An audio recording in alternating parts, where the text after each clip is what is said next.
नमस्ते बच्चों, आज हम पढ़ेंगे पाठ 6 पार नजर के। इस पाठ के लेखक हैं जयंत विष्णु नार्लिकर। इनका जन्म 19 जुलाई 1938 को कोल्हापुर में हुआ था। इनके पिता विष्णु वासुदेव नार्लिकर हिंदू विश्वविद्यालय में गणित के अध्यापक थे तथा मां संस्कृत की विदुषी थीं। इनकी प्रारंभिक शिक्षा वाराणसी में हुई और बनारस हिंदू विश्वविद्यालय से स्नातक की उपाधि प्राप्त करने के बाद ये कैम्ब्रिज विश्वविद्यालय चले गए। वहां उन्होंने गणित की उपाधि ली और खगोल भौतिकी में दक्षता हासिल की। ये इनका परिचय था जयंत विष्णु नार्लिकर जी का। और अब हम पढ़ते हैं पाठ का सारांश कि पाठ में हमें क्या बताया गया है। इस पाठ में एक कल्पना चित्र है जिसमें बाल सुलभ जिज्ञासा को प्रकट किया गया है। यहाँ पर एक कल्पना जगत है, हमारी धरती के नीचे का एक ग्रह जहाँ पर लोग रहते हैं। इस पाठ में कल्पना रूपी ग्रह का निर्माण कर वहाँ के जीवन के बारे में बताने का प्रयास किया गया है। साथ ही साथ बच्चों की जिज्ञासा जो कि अंतरिक्ष से जुड़ी है उसे भी दूर करने का प्रयास किया गया है।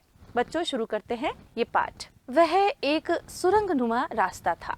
आम आदमी के लिए इस रास्ते पर होते हुए जाने की मनाही थी, लेकिन छोटू ने एक दिन अपने पापा का सिक्योरिटी पास लिया और जा पहुंचा सुरंग में।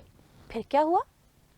छोटू, कितनी बार कहा है तुमसे कि उस तरफ मत जाया करो। फिर ये हुआ कि सिक्योरिटी पास जब वो लेकर के गया तो उसकी मम्मी ने उसे पकड़ लिया और उसकी मम्मी ने उसे बहुत डांट लगाई। जब छोटू की माँ ने उसे डांटा तो छोटू ने सवाल किया अपनी माँ से कि फिर पापा क्यों जाते हैं उस तरफ रोज रोज?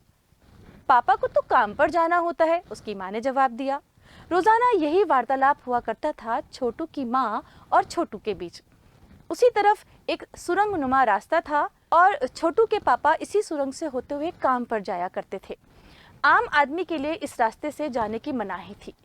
चंद चुनिंदा लोग ही इस सुरंगनुमा रास्ते का इस्तेमाल कर सकते थे और छोटू के पापा इन्हीं चुनिंदा लोगों में से एक थे। यहाँ पर लेखक कह रहा है बच्चों कि एक सुरंगनुमा रास्ता था। सुरंगनुमा मतलब आपने भी यहाँ पर देखी होंगी, बहुत सी सुरंगें बनी हुई है।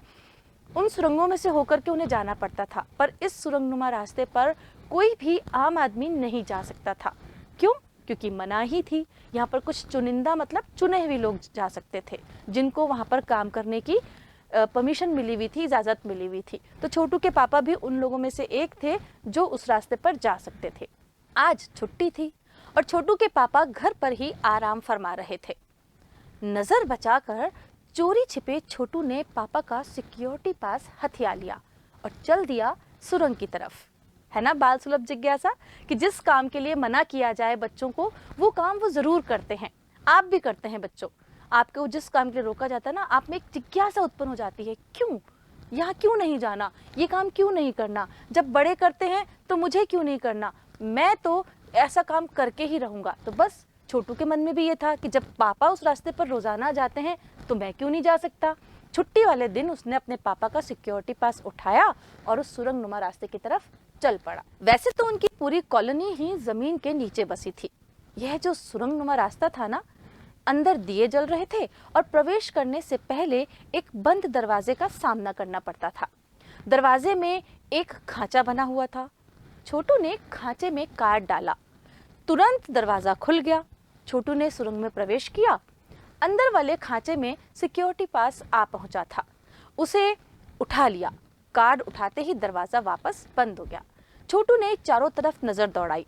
सुरंगनुमा वह रास्ता कहीं ऊपर की ओर जाता था, यानी जमीन के ऊपर का सफर। उसे जमीन से ऊपर का सफर कराने का मौका मिल गया था, मगर कहाँ, मौका हाथ लगते ही फिसल गया।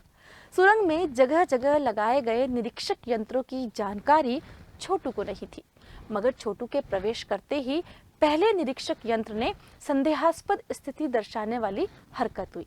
अब यहाँ पर लेखक बता रहा है इस कहानी में कि छोटू ने उस सिक्योरिटी पास से अंदर प्रवेश तो कर लिया, पर उसे ये नहीं पता था कि वहाँ पर कुछ कैमरेज भी लगे हुए हैं और उन कैमरों में जब कोई आदमी अंदर आता है तो उसकी फोटो खिंच जाती है और वो कैमरे अंदर जो कंप्यूटर्स लगे हुए हैं उनमें सारी जानकारी दे देते हैं। तो वहाँ पर कुछ ऐसी हरकत हुई जिससे कैमरे ने फोटो लेकर अंदर कंप्यूटर्स को बता दिया कि यहाँ पर कुछ ऐसा संदेहास्पद हुआ है, कुछ शक-नुमा कुछ ऐसी हरकत हुई है। इतने छोटे कद का व्यक्ति सुरंग में कैसे आया? दूसरे निरीक्षक यंत्र ने तुरंत छोटू की तस्वीर खींच ली। किसी एक नियंत्रण केंद्र में इस तस्वीर की जांच की गई और खतरे की सूचना दे दी गई। अब जब इतनी सिक्योरिटी थी, इतनी सुरक्षा थी, तो छोटू अंदर कैसे जा सकता था? एक कैमरे ने उसकी फोटो खींच ली और उस फोटो को उसने अंदर वाले जितने भी निरीक्षक यंत्र थे, जितने भी केंद्र थे, वहां पर भेज दी। वहां वो फोटो जाते ही खतरे की घंटी बज गई। इन सारी गतिविधियों से अनजान छोटू आगे बढ़ रहा था। तभी जाने कहां से सिपाही दौड़े चले आए, छोटू को पकड़कर वापस घर छोड़ आए। घर पर माँ छोटू का इंतजार कर रही थी। बस अब छोटू की खैरियत नहीं थी। छोटू के पापा ना होते तो छोटू का बचना बिल्कुल मुश्किल था। तो आज उसने हरकत ही ऐसी की थी। सिक्योरिटी पास चुरा करके वो खतरे के जंगल में चला गया था। यानी कि वहां पर इतने सारे कैमरास थे, इतना सारा कुछ काम होता था, तभी तो वहां पर आम आदमी नहीं जा सकता था ना। बस छोटू को तो आज मार पड़ने ही वाली थी अगर उसके पापा घर पर ना होते तो। छोड़ो भी, मैं इसे समझा दूंगा सब, फिर वैसी गलती कभी नहीं करेगा। पापा ने छोटू को बचा लिया। बोले, छोटू, मैं जहाँ काम करता हूँ वह क्षेत्र जमीन के ऊपर है। आम आदमी वहां नहीं जा सकता क्योंकि वहां के माहौल में वो जी नहीं सकता। तो फिर आप कैसे जाते हैं वहां? छोटू का सवाल लाजमी था। मतलब जब पापा ये कह रहे हैं कि भाई वहां पर आम आदमी नहीं जा सकता क्योंकि वहां पर जीवन नहीं है, तो छोटू के मन में सवाल आना जरूरी था ना कि पापा आप कैसे जाते हैं वहां? मैं वहां एक खास किस्म का स्पेस सूट पहनकर जाता हूँ। इस स्पेस सूट से मुझे ऑक्सीजन मिलता है जिससे मैं सांस ले सकता हूँ।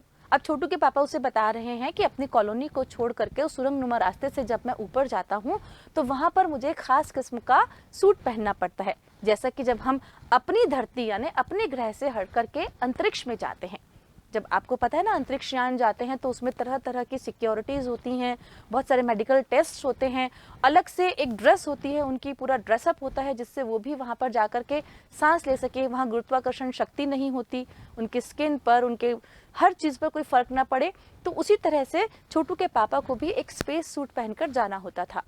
इसी स्पेस सूट की वजह से बाहर की ठंड से मैं अपने आप को बचा सकता हूँ। खास किस्म के जूतों की वजह से जमीन के ऊपर मेरा चलना मुमकिन होता है। जमीन के ऊपर चलने फिरने के लिए हमें एक विशेष प्रकार का प्रशिक्षण दिया जाता है। मतलब हमारे यहाँ से भी जब अंतरिक्ष में लोग जाते हैं तो उन्हें सबसे पहले ट्रेनिंग दी जाती है, उन्हें हर एक चीज़ सिखाई जाती है। वहाँ पहनने वाले जूते, वहाँ पहनने वाला सूट, वहाँ जो मास्क लगाया जाता है मुंह के ऊपर, एक हेलमेट नुमा, वो सारी चीज़ों का प्रशिक्षण उन्हें दिया जाता है और उस माहौल में रहना उन सबको सिखाया जाता है। इसीलिए छोटू के पापा वहाँ जा सकते थे।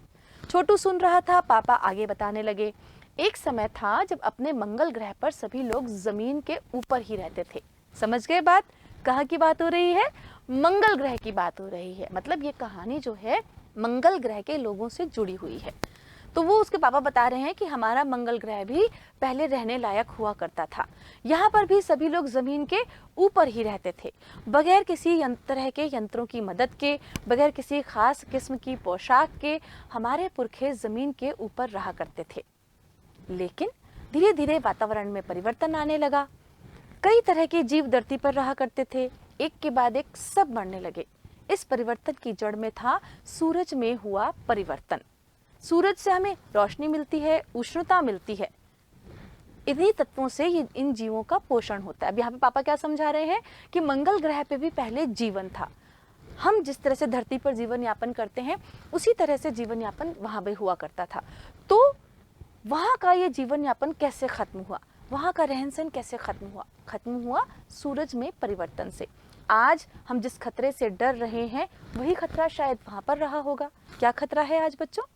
आज खतरा है ओजोन लेयर का। जैसे आप अपने विज्ञान की किताबों में या विज्ञान विषय से पढ़ते हैं कि हमारे यहाँ पर सूरज की गर्म किरणों को बचाते हुए एक ओजोन लेयर होती है जो यहाँ तक पहुँच नहीं देती हमारे पास। वो किरणें बहुत हानिकारक होती हैं।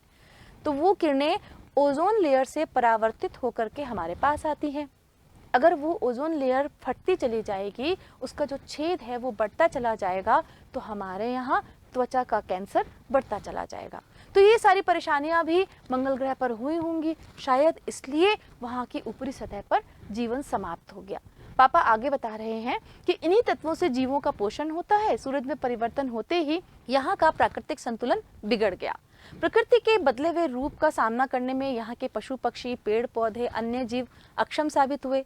केवल हमारे पूर्वजों ने इस स्थिति का सामना किया। अब वो क्या कह रहे हैं? जैसे जैसे सूरज की गर्मी हमारे ग्रह पर बढ़ती चली गई, वैसे वैसे सभी जीव जंतु, पेड़ पौधे, जो यहाँ के रहने वाले मनुष्य थे, वो सब अक्षम हो गए। मतलब वहाँ पर जीवन जो था, जीने में कठिन होने लगा उनके लिए जीवन। क्यों? क्योंकि सूरज की गर्मी बहुत ज़्यादा बढ़ती चली जा रही थी। वो कह रहे हैं कि हमारे पूर्वज थे, केवल उन्होंने इस स्थिति का सामना किया, हम लोग तो वहाँ पर रह ही नहीं सकते थे, इसलिए हम कहाँ आ गए? मंगल ग्रह की धरती के नीचे आ गए। अपने तकनीकी ज्ञान के आधार पर हमने ज़मीन के नीचे अपना घर बना लिया। ज़मीन के ऊपर लगे विभिन्न यंत्रों के सहारे हम सूर्य शक्ति, सूरज की रोशनी और गर्मी का इस्तेमाल करते आ रहे हैं। उन्हीं यंत्रों के सहारे हम यहाँ ज़मीन के नीचे भी जी रहे हैं। यंत्र सुचारू रूप से चलते रहे, इसके लिए बड़ी सतर्कता बरतनी पड़ती है। मुझ जैसे कुछ चुनिंदा लोग इन्हीं यंत्रों का ध्यान रखते हैं। अब उसके पापा क्या काम करते हैं कि जब सूरज की तेज रोशनी मंगल ग्रह की ज़मीन पर पड़ने लगी, तो उन्होंने अपने तकनीकी ज्ञान का इस्तेमाल किया और उसकी ज़मीन के नीचे एक पूरी कॉलोनी बना ली। उस कॉलोनी में वो रहने लगे और धरती के ऊपर जो उष्णता आती थी, सूरज की जो गर्मी आती थी, उस गर्मी का प्रयोग उन्होंने अपने यंत्रों के सहारे नीचे करने लगे वो लोग। तो उसके लिए उन्होंने बहुत सारे कंप्यूटर्स, बहुत सारे निरीक्षक यंत्र और बहुत सारे नियंत्रण केंद्र चाहिए थे। तो वो सारा काम यहाँ पर बहुत सतर्कता और सुरक्षा के साथ होता है। ये पापा उसको समझा रहे थे और कह रहे हैं कि उसी सतर्कता दस्ते में मैं भी काम करता हूँ, इसलिए उन चुनिंदा लोगों में से मैं भी एक हूँ जो उन यंत्रों का ध्यान रखते हैं जो ऊपर से गर्मी लेकर के हमें रोशनी प्रदान करते हैं और हमारे जीवन को जीने लायक बनाते हैं। छोटू कहता है, पापा बड़ा हो जाऊंगा तो मैं भी यही काम करूंगा। छोटू ने अपनी मंशा जाहिर की। बिल्कुल, मगर उसके लिए तुम्हें खूब पढ़ना होगा और माँ पापा की बात सुननी होगी। माँ ने कहा, सब बच्चों को यही कहते हैं ना कि अगर तुम कुछ अच्छा बनना चाहते हो तो तुम्हें बहुत पढ़ना होगा, बहुत लिखना होगा, तभी तुम आगे बड़े बन पाओगे। और ये बात सच है बच्चों, शिक्षा ही हमें आगे ले जाती है। दूसरे दिन छोटू के पापा काम पर चले गए। देखा तो कंट्रोल रूम का वातावरण बदला बदला सा लगा। शिफ्ट खत्म कर घर जा रहे स्टाफ के प्रमुख ने टीवी स्क्रीन की तरफ इशारा किया। स्क्रीन पर एक बिंदु झलक रहा था। वह बताने लगा कि यह कोई आसमान का तारा नहीं है। अब उसके पापा जहां काम करते थे वहां पर बाहर अगर कोई खतरा आ रहा है तो वो सब कुछ कंप्यूटर की स्क्रीन पर दिख जाता था। तो उस दिन कुछ खास दिखा कंप्यूटर स्क्रीन पर कि एक कोई बिंदु है जो आगे बढ़ता चला आ रहा है, या कोई बिंदु उनको स्क्रीन पर दिख रहा है। और वो बिंदु आसमान का कोई तारा नहीं था, क्योंकि कंप्यूटर से पता लग रहा था कि यह अपनी जगह अड़िग नहीं रहा है। पिछले कुछ घंटों के दौरान इसने अपनी जगह बदली है। कंप्यूटर के अनुसार यह हमारी धरती की तरफ बढ़ता ही चला आ रहा है। अब यहाँ पर जो तारा उन्हें दिखाई दे रहा था, या जो बिंदु उन्हें दिखाई दे रहा था, वो आसमान का तारा कब होता? जब वो अपनी एक जगह पर स्थिर रहता। पर वो बिंदु लगातार आगे बढ़ता चला आ रहा था, इसलिए उन्हें कुछ खतरे की आशंका हुई। और वह जो तारा था या वो जो बिंदु था, वो लगातार अपनी जगह छोड़ करके आगे बढ़ रहा था। तो उसके पापा ने ऐसे पूछा, संदेह प्रकट किया कि अंतरिक्ष यान तो नहीं है? संदेह हमें भी है, आप इस पर बराबर ध्यान रखिएगा। छोटू के पापा सोच में पड़ गए। अब जब कुछ अलग सा दिखाई देता है तो निश्चित तौर से जो लोग उसकी सुरक्षा में लगे हुए हैं, जो लोग कॉलोनी की सतर्कता के लिए काम करते हैं, उनका चिंता में आना जाहिर था। क्या सचमुच अंतरिक्ष यान होगा? कहाँ से आ रहा होगा? और मंडल में हमारी धरती के अलावा और कौन से ग्रह पर जीवों का अस्तित्व होगा? कैसे हो सकता है? और अगर होगा भी तो क्या इतनी प्रगति कर चुका होगा कि अंतरिक्ष यान छोड़ सके? अब मंगल ग्रह के नीचे धरती में जो लोग रहते हैं, उन्हें ये नहीं पता कि उनके ग्रह के अलावा कोई और ग्रह पर भी जीवन है। जैसे हम लोग ढूंढते हैं ना, हमारे यहाँ से अंतरिक्ष यान जाते हैं मंगल ग्रह की धरती पर। कभी हम अखबारों में समाचार पढ़ते हैं कि आज मंगल ग्रह की धरती पर पानी के अवशेष मिले, आज मंगल ग्रह की धरती पर पेड़ पौधे के अवशेष मिले। इसका मतलब कि वहाँ पर पहले लोग रहा करते थे, शायद वहाँ भी जीवन था। तो इस तरह की खबरें जब हम पढ़ते हैं तो ऐसे ही उन लोगों को बहुत ज़्यादा व्याकुलता हुई, यह देख करके परेशानी हुई कि क्या हमारे अलावा भी कोई ऐसा ग्रह है जहाँ पर लोग रहते हैं, वहाँ पर लोग जीवन यापन करते हैं। और इतना आगे बढ़ गए तकनीकी में कि उन्होंने हमारी धरती पर एक अंतरिक्ष यान ही भेज दिया। ये सारे प्रश्न जो थे छोटू के पापा के मन में और वहाँ पर खड़े हुए सभी लोगों के मन में आ रहे थे। वैसे तो हमारे पूर्वजों ने भी अंतरिक्ष यानों, उपग्रहों का प्रयोग किया था, मगर अब हमारे लिए यह असंभव है। उसके लिए आवश्यक मात्रा में ऊर्जा तो हो। अब वो कह रहे हैं कि हमारे जो पूर्वज थे उन्होंने ये सारे काम किए थे। अब इन सब कामों के लिए क्या जरूरत होती है? एनर्जी। मानते हो ना इस चीज को? तो और सबसे ज्यादा एनर्जी हमें कहाँ से मिलती है? सूरज से। तो जब सूरज ही नहीं है, वो सूरज के नीचे जमीन में छुपे हुए हैं, तो वो कह रहे हैं कि हम इस तरह के काम अब नहीं कर सकते, क्योंकि हमारे पास ऊर्जा का कोई ढंग का स्रोत नहीं है। काश इस नए मेहमान को नजदीक से देखा जा सकता। हाँ, अगर वह इसी तरफ आ रहा होगा तब तो यह संभव हो सकेगा। देखते हैं। अब अंतरिक्ष यान से एक यांत्रिक हाथ बाहर निकला। अब वो ये सब चीज कहाँ देख रहे थे? कंप्यूटर की स्क्रीन पर। वो सब कुछ वहां पर देख रहे थे कि बाहर क्या चल रहा है। तो बाहर क्या चल रहा था कि उस अंतरिक्ष यान से एक यांत्रिक हाथ यानी कि एक मशीनी हाथ बाहर निकला। हर पल उसकी लंबाई बढ़ती चली जा रही थी। क्या हम अपने हाथ की लंबाई बढ़ा सकते हैं? नहीं ना बच्चों, लेकिन यंत्र है, वो मशीन है, तो उसकी लंबाई बढ़ सकती है। स्क्रू से वो जो थे आगे स्प्रिंग लगा करके उसकी लंबाई बढ़ती चली जा रही थी। छोटू के पापा ने अवलोकन जारी रखा। अवलोकन मतलब छोटू के पापा लगातार नजर रखे हुए थे, लगातार देख रहे थे। कॉलोनी की प्रबंध समिति की सभा बुलाई गई। अध्यक्ष भाषण दे रहे थे। हाल ही में मिली जानकारी से पता चला है कि 2 अंतरिक्ष यान हमारे मंगल ग्रह की तरफ बढ़ते चले आ रहे हैं। अब क्योंकि वो एक ही कॉलोनी थी, वहां पर एक कुछ सीमित संख्या में लोग रहते थे, तो कॉलोनी की जो प्रबंध समिति थी, जो वहां का सब कुछ काम देखती थी, उन्होंने लोगों को बुलाया, उनकी मीटिंग ली और उन्हें सब जानकारी दी कि हमारे यहाँ पर कोई 2 अंतरिक्ष यान बहुत तेजी से आगे बढ़ते चले आ रहे हैं। आगे क्या जानकारी दे रहे हैं वो कि इनमें से एक अंतरिक्ष यान हमारे गिर्द चक्कर काट रहा है। कंप्यूटर के अनुसार ये अंतरिक्ष यान नजदीक के ही किसी ग्रह से छोड़े गए हैं। ऐसे हालत में हमें क्या करना चाहिए? इसकी कोई सुनिश्चित योजना बनानी जरूरी है। नंबर 1, आपका क्या ख्याल है? अब वहां पर जो सिक्योरिटी गार्ड हुआ करते थे या जो प्रबंध समिति के सदस्य थे, उनमें से एक नंबर जो मिला हुआ था जिन्हें, उनसे पूछ रहे हैं कि नंबर 1, इस सुरक्षा की पूरी जिम्मेदारी आप पर है। तो उन्होंने कुछ कागज समझते हुए जवाब दिया कि हाँ बिल्कुल, ये जिम्मेदारी मेरे ऊपर है। इन दोनों अंतरिक्ष यानों को जलाकर खाक कर देने की क्षमता हम रखते हैं, मगर इनमें कोई जानकारी हासिल नहीं हो सकेगी। अब वो क्या कह रहा है कि हम क्या कर सकते हैं सुरक्षा के लिए? हम ये कर सकते हैं कि यहाँ से हम कुछ ऐसा जो बॉम्ब है या कुछ ऐसी ताकत वाली चीज है जो हम उन पर फेंक सकते हैं और उनको हम जला सकते हैं। पर अगर हमने उनको जला दिया तो हम इस जानकारी से वंचित रह जाएंगे कि ये यान कहाँ से आए हैं, क्या करने आए हैं, किसने भेजा है। ये सारी जानकारी हमारे हाथ नहीं लगेगी। अंतरिक्ष यान बेकार कर जमीन पर उतरने पर मजबूर कर देने वाले यंत्र हमारे पास नहीं है। अब वो क्या कह रहे हैं कि हमारे पास ऐसा कोई मशीन नहीं है जिससे हम अंतरिक्ष यान की जो कार्यप्रणाली है उसे हम खत्म कर दें। कंप्यूटर क्या हो जाता है, कई बार हैंग हो जाता है ना, वो काम करना बंद कर देता है। तो कह रहे हैं कि ऐसा हम इस यान को हैंग कर दें या रोक दें, इसका काम करना बंद कर दें, ऐसे कोई औजार हमारे पास है ही नहीं। तो अब हम क्या करें? हालांकि अगर ये अंतरिक्ष यान खुद ब खुद जमीन पर उतर आते हैं तो उन्हें बेकार कर देने की क्षमता हम में अवश्य है। मतलब चालू हालत में वो कुछ नहीं कर सकते। अगर यान अपने आप जमीन पर आ जाए तो वो उसकी कार्यप्रणाली को रोक सकते थे। मेरी जानकारी के अनुसार इन अंतरिक्ष यानों में सिर्फ यंत्र हैं, किसी तरह के कोई जीव इसमें सवार नहीं है। ये जानकारी वहां पर दी जा रही है। नंबर 1 की बात सही लगती है। नंबर 2 एक वैज्ञानिक थे, वे बोले हालांकि यंत्रों को बेकार कर देने में भी खतरा है। इनके बेकार होते ही दूसरे ग्रह के लोग हमारे बारे में जान जाएंगे। अब सब लोग जो थे वो अपने अपने विचार रख रहे थे कि अगर ऐसा करते हैं तो ऐसा होगा और अगर वैसा करते हैं तो ऐसा होगा। तो इसलिए वो नंबर 2 जो है वो ये कह रहे हैं कि मेरी राय में हमें सिर्फ अवलोकन करते रहना चाहिए। जहां तक हो सके हमें अपने अस्तित्व को छिपाए ही रखना चाहिए, क्योंकि हो सकता है कि जिन लोगों ने ये अंतरिक्ष यान भेजे हैं वे कल को इनसे भी बड़े अंतरिक्ष यान या सक्षम यान यहाँ पर भेज दें। हमें यहाँ का प्रबंध कुछ इस तरह से रखना चाहिए जिससे इन यंत्रों को यह गलतफहमी हो कि इस जमीन पर कोई भी चीज इतनी महत्वपूर्ण नहीं है कि जिससे वो लाभ उठा सकें। अब वो क्या कह रहे हैं, दूसरे नंबर का जो वैज्ञानिक है वो ये कह रहा है कि हमें क्या करना है, हमें चुपचाप बैठे रहना है और स्क्रीन पर जो कुछ दिखाई दे रहा है उसे देखते रहना है, क्योंकि हमने जरा सी भी हलचल की तो दूसरे ग्रह के लोगों को पता लग जाएगा कि हम लोग यहाँ पर छुप करके रहते हैं या यहाँ पर भी जीवन यापन है या हम किस कार्यप्रणाली के अंतर्गत कार्य करते हैं। हमारे सारी जो इन्फॉर्मेशंस हैं वो लीक हो जाएंगी। इसलिए चुप करके बैठे रहो और देखते रहो। अध्यक्ष महोदय से मैं ये दरख्वास्त करता हूँ, दरख्वास्त करना मतलब क्या, प्रार्थना करना, दरख्वास्त उर्दू का शब्द है, कि इस तरह का प्रबंध हमारे यहाँ किया जाए। नंबर 3 सामाजिक व्यवस्था का काम देखते थे। अब यहाँ पर 3 आदमी, तीसरा आदमी आ गया, वो क्या देखता था, वो सोशल जितने भी लॉज होते थे उनको देखता था वहाँ पर। उनकी बात के जवाब में अध्यक्ष कुछ बोलने ही जा रहे थे कि फोन की घंटी बजी।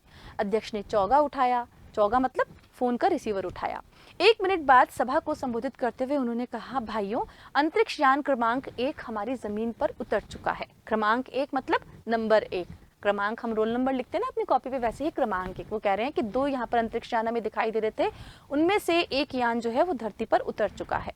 वह दिन छोटू के लिए बड़ा ही महत्वपूर्ण दिन था। पापा उसे कंट्रोल रूम ले गए थे। यहाँ से अंतरिक्ष यान क्रमांक 1 साफ नजर आ रहा था। अब कुछ जिज्ञासाएं होती है ना नई चीज़ को देखने की। आपके यहाँ भी कभी ऐसा कुछ होता है, कुछ नया दिखाई देता है, या आसमान में कोई नई हलचल होती है, या धरती पर कोई नई हलचल होती है, तो आप उसे देखने की बार बार कोशिश करते हैं, चाहे टीवी के माध्यम से ही, चाहे समाचार चैनल के माध्यम से ही।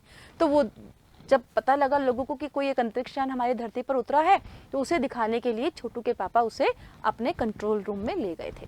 कैसा अजीब लग रहा था यहाँ, इसके अंदर क्या होगा पापा, छोटू ने पूछा। अभी नहीं बताया जा सकता, दूर से ही उसका निरीक्षण जारी है, उस पर हमारा बराबर ध्यान है और उसके हर अंग पर हमारा नियंत्रण है। वक्त आने पर ही हम अगला कदम उठाएंगे, छोटू के पापा ने बताया। अब यहाँ पर छोटू के मन में बहुत सारे सवाल आ रहे हैं। छोटू अपने पापा से सवाल करता जा रहा है और छोटू के पापा उसे सिर्फ एक ही जवाब दे रहे हैं कि हम सब नियंत्रण में रखे हुए हैं, अभी हम सब उस पर नज़र रखे हुए हैं, अभी हमें सिर्फ ये देखना है कि वो क्या कर रहा है। छोटू के पापा ने छोटू को एक कंसोल दिखाया जिस पर कई बटन लगे हुए थे। अब अंतरिक्ष यान से एक यांत्रिक हाथ बाहर निकला, हर पल उसकी लंबाई बढ़ती चली जा रही थी। वह शायद जमीन तक पहुंचकर मिट्टी उकेड़ लेना चाहता था। बताया था ना कि उस अंतरिक्ष यान में कोई मनुष्य तो है नहीं, जीव है नहीं, केवल मशीनें ही मशीनें हैं। तो वहां से एक मशीनी हाथ बाहर निकला, उसकी लंबाई बहुत बढ़ती चली जा रही थी और उसने क्या किया, वहां ग्रह की मिट्टी को उकेरने का प्रयास किया। सब लोग स्क्रीन पर दिखाई दे रही अंतरिक्ष यान की इस हरकत को ध्यान से देख रहे थे, सिवाय एक के। उसका ध्यान कहीं और था। अब वो कौन हो सकता है सिवाय एक? बिल्कुल सही समझा बच्चों, वो छोटू ही था। छोटू का सारा ध्यान कंसोल पैनल पर लगा था। कंसोल का एक बटन दबाने की अपनी इच्छा को वह रोक नहीं सका। वह लाल लाल बटन उसे बस अपनी ओर खींच रहा था। और जब उसने कंसोल पैनल देखा छोटू ने, तो वहां पर एक लाल रंग का बटन था जो बार बार टिमटिमा रहा था। अब छोटू जो बहुत छोटा बच्चा था, उसे बहुत जिज्ञासा हो रही थी कि ये बटन क्यों बार बार टिमटिमा रहा है, एक बार इसे दबा लेते हैं। तो उसने देखा कि जब सब लोग जो स्क्रीन पर देख रहे हैं किसी का ध्यान भी उसकी तरफ नहीं है, उसने क्या किया, सहसा उसने वो बटन दबा दिया जा करके, और सहसा खतरे की घंटी बजी। सबकी निगाहें कंसोल की तरफ मुड़ी। पापा ने छोटू को अपनी तरफ खींचते हुए एक झापड़ रसीद कर दिया और लाल बटन को पूर्व स्थिति में ला रखा। पर हरकत तो हो चुकी थी ना, छोटू ने गड़बड़ कर दी थी, इसलिए पापा को बहुत गुस्सा आया और पापा ने एक झापड़ खिंचा करके छोटू के गाल पर रसीद कर दिया। वापस से उन्होंने उस लाल बटन को दबा दिया, मगर उस तरफ अब अंतरिक्ष यान के उस यांत्रिक हाथ की हरकत सहसा रुक गई थी। यंत्र बेकार हो गया था। बताया था ना यहाँ पर नंबर 2 ने कि अगर वो अंतरिक्ष यान अपने आप धरती पर उतर आता है और हम यहाँ से उसको रोकना चाहें तो रोक सकते हैं। तो बस वही हो गया था। छोटू ने जैसे ही बटन दबाया, उस अंतरिक्ष यान की कार्यप्रणाली रुक गई थी। उधर पृथ्वी पर national aeronautics and space administration NASA द्वारा प्रस्तुत वक्तव्य ने सबका ध्यान अपनी तरफ आकर्षित कर लिया। मंगल की धरती पर उतरा हुआ अंतरिक्ष यान वाइकिंग अपना निर्धारित कार्य कर रहा है। समझ में आया कि ये यान नासा द्वारा भेजा गया था मंगल ग्रह की धरती पर मिट्टी के नमूने लेने के लिए। और जैसे ही उसने ये हरकत करनी शुरू की कि वो यांत्रिक हाथ बाहर निकला और उसने मिट्टी की तरफ हाथ बढ़ाया, तो ये सारी चीज़ें नासा में भी कंप्यूटर पर बैठकर देखी जा रही थी। तो वहाँ पर उन्होंने एक वक्तव्य यानी एक समाचार जारी कर दिया उन्होंने कि नासा पर जो अंतरिक्ष यान भेजा गया था उसका नाम का उस यान का नाम क्या था बच्चों? वाइकिंग। तो वाइकिंग अपना काम सुचारू रूप से कर रहा है। हालांकि किसी अज्ञात कारणवश अंतरिक्ष यान का यांत्रिक हाथ बेकार हो गया है। नासा के तकनीशियन इस बारे में जांच कर रहे हैं तथा इस यांत्रिक हाथ को दुरुस्त करने के प्रयास भी जारी हैं। ये सारी न्यूज चैनल्स के माध्यम से धरती पर रहने वाले लोगों को मिल रही थी। इसके कुछ दिनों बाद पृथ्वी के सभी प्रमुख अखबारों ने छापा, नासा के तकनीशियनों को रिमोट कंट्रोल के सहारे वाइकिंग को दुरुस्त करने में सफलता मिली है। मतलब जो हाथ खराब हो गया था उस अंतरिक्ष यान का, वो हाथ नासा के जो टेक्नीशियंस थे उन्होंने ठीक कर दिया था। यांत्रिक हाथ ने अब मंगल की मिट्टी के विभिन्न नमूने इकट्ठे करने का काम आरंभ कर दिया है। पृथ्वी के वैज्ञानिक मंगल की इस मिट्टी का अध्ययन करने के लिए बड़े उत्सुक थे। उन्हें उम्मीद थी कि इस मिट्टी के अध्ययन से इस बात का पता लगाया जा सकेगा कि क्या मंगल ग्रह पर भी पृथ्वी की ही तरह जीव सृष्टि का अस्तित्व है। यह प्रश्न आज भी एक रहस्य है बच्चों। आज भी हमारे यहाँ से अलग अलग देश, अलग अलग अंतरिक्ष की जो कंपनियां हैं वो वहाँ पर भेजती हैं अपने यानों को ये पता लगाने के लिए कि क्या मंगल ग्रह पर जीवन है। और हाल फिलहाल में हमें बहुत सी खबरें मिलती रहती हैं कि आज वहाँ पर पानी के अवशेष मिले, पौधों के अवशेष मिले। ये अवशेष हमें बताते हैं कि शायद वहाँ भी कभी जीवन रहा था। पर क्या वास्तव में आज भी लोग वहाँ पर जीवन जी रहे हैं? क्या ये कॉलोनी वास्तव में है जो धरती के नीचे, मंगल की धरती के नीचे है? ये सब प्रश्न एक रहस्य हैं। ये एक चित्र बनाया गया था, एक कहानी बताई गई थी आपको बताने के लिए कि हमारी धरती के लोग जो हैं ये जानने का प्रयास कर रहे हैं कि क्या हमारे ग्रह जैसा भी कोई एक ग्रह है? क्या हमारे ग्रह जैसे भी कोई प्राणी कहीं पर है?